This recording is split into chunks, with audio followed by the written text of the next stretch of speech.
So here is the recap for the 3 o'clock turn. The British, due to the loss of Division General Hope, General Moore had to step down, and that left them in a real bad situation regarding command and control. As a result, they have opted for the evacuation option as a victory condition. They have designated the 2nd Division as the sort of covering force. And so the 2nd Division will stick around and try to hold off the French while everybody else makes a break for it. The reason that this made sense was that the 2nd Division hadn't suffered as much damage as the 1st Division had. It's a little bit larger force, and so hopefully it'll have a little bit more staying power. And because it's the one that's currently commanded by General Moore, it's the only one that has the option of getting any sort of command point and maneuver unit. And so I can activate one brigade at a time.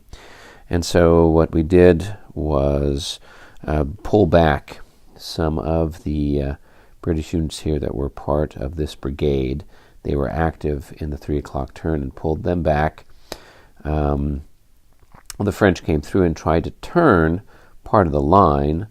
They did get the British to disorder, but they were able to recover. So that actually helped the British somewhat with them getting their units to pull back.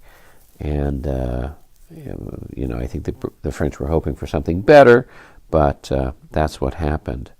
Now over here with this sector of the battlefield, we have the 1st Division is basically turning and running as fast as it can.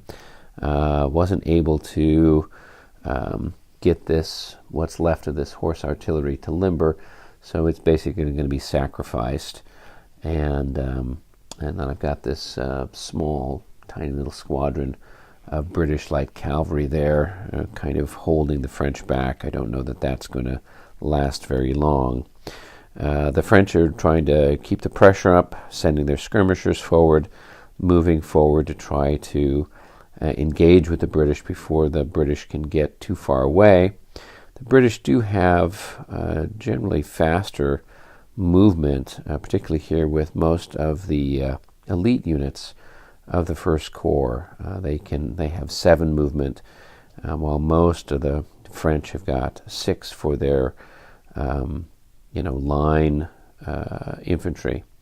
Now once again, for another turn here in a row, we weren't able to get this division of dragoons to activate, and so they basically have just sat there. If we can get them to activate, they're going to move around over in this direction and try to interpose themselves along the road here, see if they can maybe slow things down or make things uncomfortable for the British. Given the nature of the terrain, it costs a lot of movement points for these dragoons to get anywhere.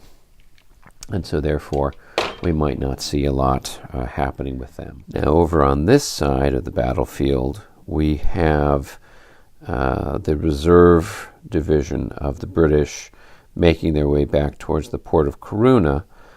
We do have the French light cavalry that did get its activation. It did move from Santa Margherita towards Santa Lucia, the idea being to interpose itself between the retreating British and the town of Corunna over here.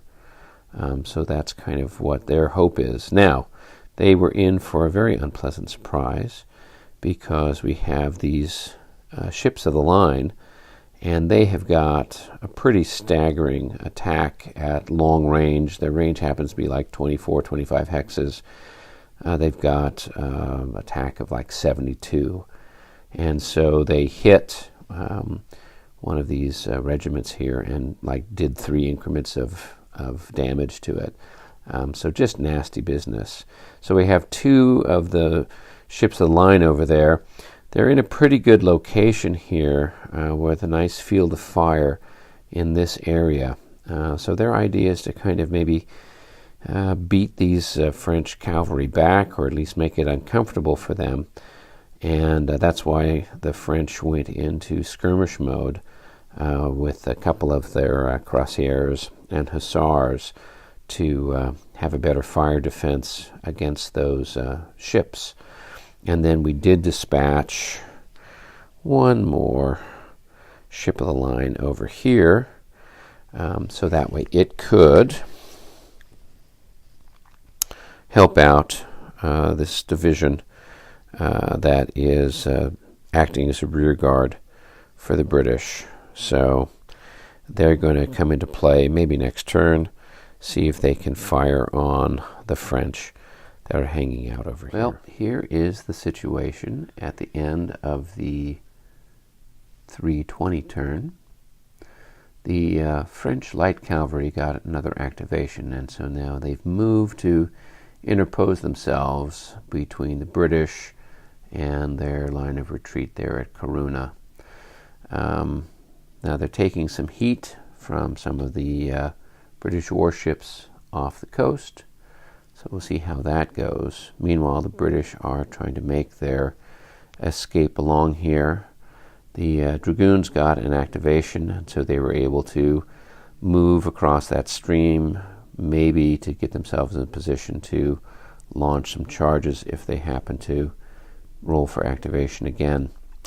This entire line of British that's over here was turned by the French, and then they got the French drew their activation chit before the British, so they were able to get in and start to make things uncomfortable for the British before they could solidify their position. The British have lost 3 battalions at this point.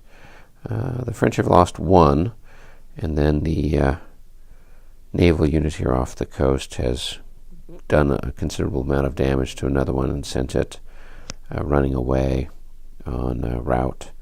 So things are not looking very good for the British. They'll be activating this brigade next turn. That's where General Moore is hanging out, and we'll see how many troops we can get off the boats. So we're at the end of the 3:40 turn.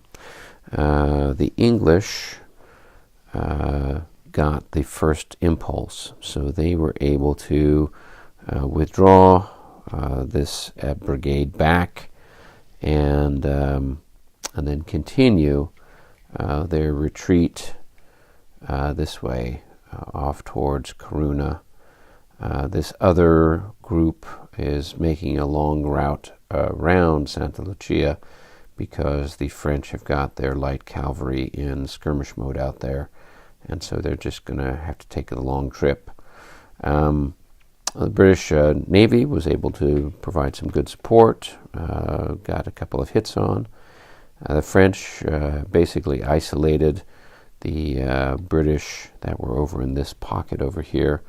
They've got some of them to rout, and I think most of these battalions are just down to maybe 1 or 2 increments tops.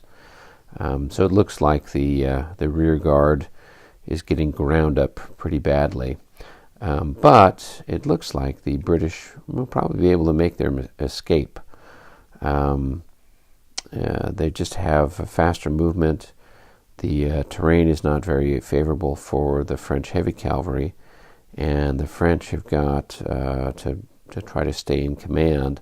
So they're going to try to pursue the British as rapidly as they can and see if they can't catch them. But it could be that the British will be able to make it into Corunna and start to load up on the ships before the French can catch up with them. If you enjoy these videos, click the like and subscribe button. And to get the most up-to-date notice of a new video, hit the bell button.